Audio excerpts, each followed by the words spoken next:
Macmillan Audio presents Come Home by Lisa Scottoline.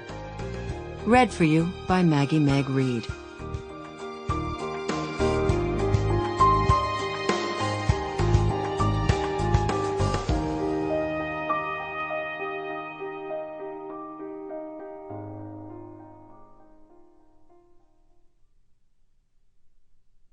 Physician, heal thyself. The Holy Bible, Luke 4:23. It is an old maxim of mine that when you have excluded the impossible, whatever remains, however improbable, must be the truth. Sir Arthur Conan Doyle, Sherlock Holmes, in The Adventures of the Beryl Coronet. Chapter 1. Jill stopped on the stairway, listening. She thought she heard a voice calling her from outside, but she'd been wrong before. It was probably the rushing of the rain, or the lash of the wind through the trees. Still, she listened, hoping. "Babe?" Sam paused on the stair, resting his hand on the banister. He looked back at her, his eyes a puzzled blue behind his glasses. "Did you forget your phone?"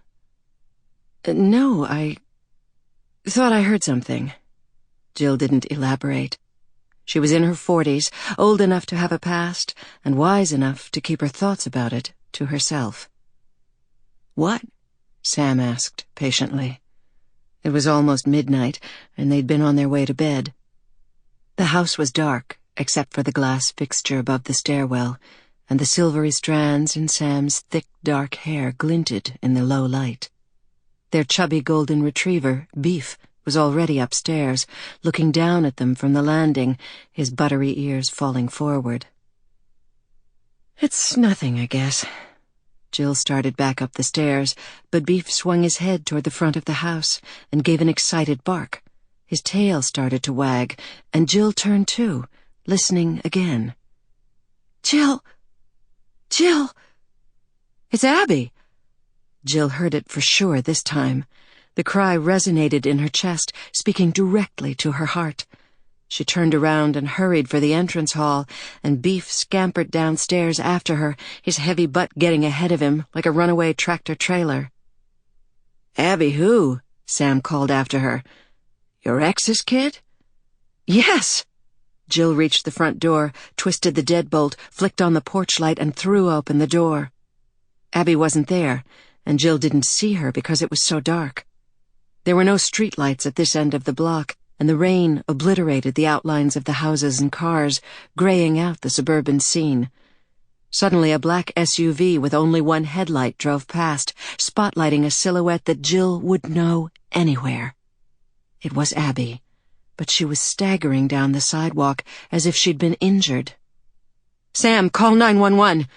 Jill bolted out of the house and into the storm, diagnosing Abby on the fly. It could have been a hit and run, or an aneurysm. Not a stroke, Abby was too young. Not a gunshot or a stab wound in this neighborhood. Jill tore through the rain. Beef bounded ahead, barking in alarm. The neighbor's motion detector went on, casting a halo of light on their front lawn. Abby stumbled off the sidewalk. Her purse slipped from her shoulder and dropped to the ground. Abby took a few more faltering steps, then collapsed, crumpling to the grass. "Abby!" Jill screamed, sprinting to Abby's side, kneeling down. Abby was conscious, but crying. Jill reached for her pulse and scanned her head and body for signs of injury, and there were none.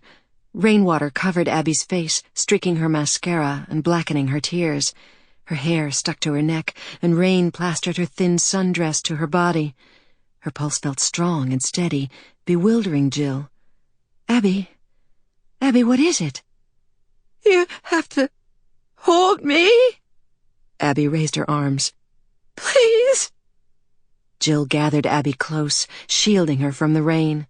She'd held Abby so many times before, and all the times rushed back at her, as if her very body... Sample complete. Ready to continue?